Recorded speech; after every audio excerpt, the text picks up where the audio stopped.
Board exam देने जा रहे हैं, ये वीडियो स्किप मत करिएगा। इस वीडियो में हम सीखेंगे कोल्बे अभिक्रिया की दोनों विधियां।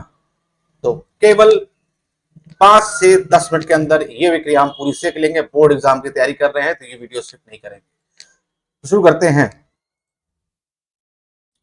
हमारे पास जो अभिक्रिया है वो कोल्बे स्मिथ अभिक्रिया है। इस अभिक्रिया, ये जो अभिक्रिया है सबसे अधिक पूछा जाने वाला क्वेश्चन है। परिभाषा समझ लेते हैं। सोडियम फिनॉक्साइड पर CO2 गैस को उच्च दाब तथा ताप पर क्रिया कराई जाती है तो सैलिसिलेट, सोडियम सैलिसिलेट तथा अम्लीकरण करने पर सैलिसिलिक अम्ल प्राप्त होता है। अभिक्रिया समझेंगे, ये मोस्ट इंपॉर्टेंट। अभिक्रिया क्या है? सोडियम फिनॉक्साइड लेंगे, CO2 को विक्रय करवाएंगे, 125 डिग्री सेंटीग्रेड तापमान होगा, 4 से 7 ATM प्रेशर होगा, तो बन जाएगा हमारे पास एक माध्यमिक उत्पाद। कैसे बनता है, मैकेनिज्म समझ लीजिए। मैकेनिज्म क्या है?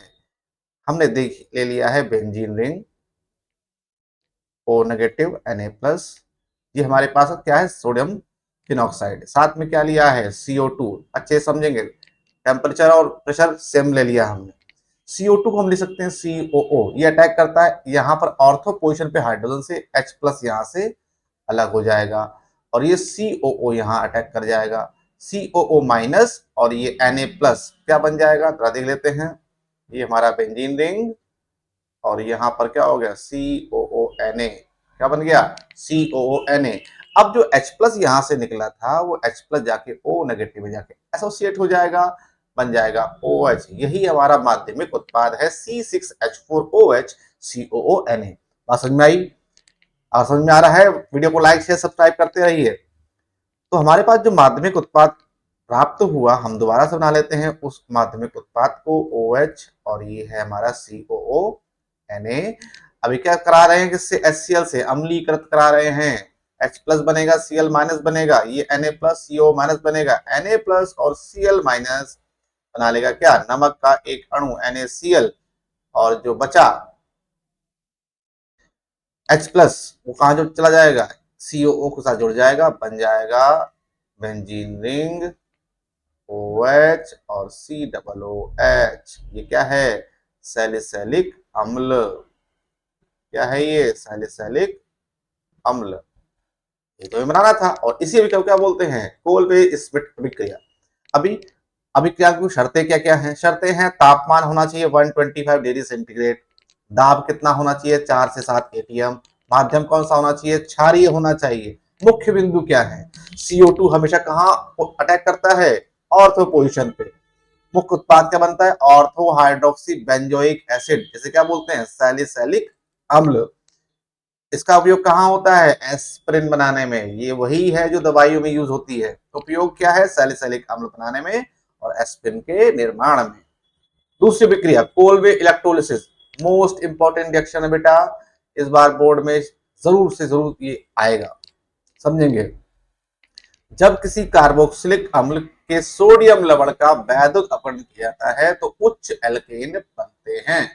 उच्च एल्केन मतलब अगर 2 लेंगे तो 4 बन जाएंगे, 1 लेंगे तो 2 बन जाएंगे, सम संख्याएं बनता है। ठीक है, एग्जाम्पल समझेंगे। क्या है? CH3CONA मतलब सोडियम एसीटेट। जल अपघटन मतलब जल से अभिक्रिया करवा रहे हैं। समझेंगे कैसे काम करता है। ये जो आपके 2 अणु लिए गए हैं सोडियम एसिटेट के, इससे 2 COO यानी 2 CO2 निकल जाएगा तो बना लेगा CO2। ठीक, 2 Na प्राप्त होंगे, H2O प्रोवाइड करता है 2H+ और 2 OH-। तो Na के 2+ और OH के 2- क्या कर लेंगे? 2 NaOH कास्टिक सोडा के 2 अणु बना देंगे। यहां से 2H+ और बचेगा, वो बना देगा हाइड्रोजन गैस को। अब बचा क्या? CH3 के 2 अणु यानी CH3 बॉन्ड CH3 बना लेंगे और इसको क्या बोलते हैं? Ethane, C2H6। क्या बन गया? एथेन। ठीक, अब एथेन बन गया है, ये आपकी मैकेनिज्म हो गई। अब एग्जाम में क्या आता है कई बार कि इलेक्ट्रोड पर कौन कौन सी विक्रिया हो रही है? इलेक्ट्रॉन कौन कौन से होते हैं? एनोड और कैथोड। तो एनोड पर होने वाली विक्रिया क्या होती है? ये है आपका CH3CO- एसीटेट आयन। ये क्या करता है? 2 इलेक्ट्रॉन त्याग कर देता है और 2 CO2 त्याग कर देता है और बना लेता है क्या? C2H6 मतलब एथेन बना लेता है। अभी जो H2O है वो 2 इलेक्ट्रॉन ये जो इलेक्ट्रॉन से त्यागे थे वो ग्रहण कर लेता है, बना लेता है हाइड्रोजन के 2 मॉलिक्यूल, एक अणु, और 2 OH माइनस, जो प्राप्त Na+ से भी क्या करेगा, बना देता है प्लास्टिक सोडा।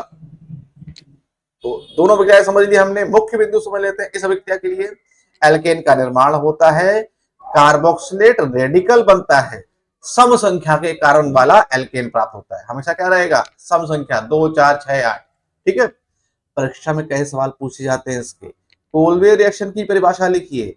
सैलिसिलिक अम्ल कैसे बनता है, कोलवे इलेक्ट्रोलिसिस क्या होता है, समीकरण लिखिए, तथा कोलवे इलेक्ट्रोलिसिस में एनोड तथा कैथोड पे होने वाली अभिक्रियाओं का वर्णन कीजिए। ये मोस्ट इंपॉर्टेंट आपके 4-5 तरीके के क्वेश्चन हो जाते हैं। याद कैसे रखें इसको, मुख्य ट्रिक, ये ट्रिक बहुत इंपॉर्टेंट है, ध्यान रखिएगा। फिनॉल और CO2, जब भी फिनॉल पर CO2 अटैक करता है तो कहां जाता है, ऑर्थो एसिड प्राप्त होगा। CO2 कहां अटैक करेगा, ऑर्थो पे। कोलबे का मतलब क्या है, CO2 का जुड़ना। तो कितने आसानी से हमने ये दोनों रिएक्शन सीख ली हैं। और रिएक्शंस के लिए आप हमारे साथ लाइक शेयर सब्सक्राइब कर लीजिए, जुड़े रहिए। अच्छा हाँ, एक चीज और देख लीजिए, सैलिसिलिक अम्ल बनाने का केवल यही एक तरीका नहीं होता है। सैलिसिलिक एसिड बनाने के लिए हम रीमर टीमर अभिक्रिया का भी यूज कर सकते हैं। उस अभिक्रिया को देखने के लिए आप प्लेलिस्ट में जाइए। प्लेलिस्ट में जाकर आप जब प्लेलिस्ट से पहुंचेंगे तो आपको वहां मिलेगा केमिकल रिएक्शन। केमिकल रिएक्शन के प्लेलिस्ट में जाएंगे तो वहां पर आपको रीमर टीमर रिएक्शन का पूरा एग्जाम्पल मिल जाएगा। आप उसको देखकर उसको भी समझ सकते हैं। कई बार ऐसा भी कहता है कि फिनॉल से सैलिसिलिक एसिड बनाइए, तो आपको उसका भी यूज कर सकते हैं और इसका भी यूज कर सकते हैं। तो मिलते हैं अगले लेक्चर में, तब तक के लिए नमस्कार।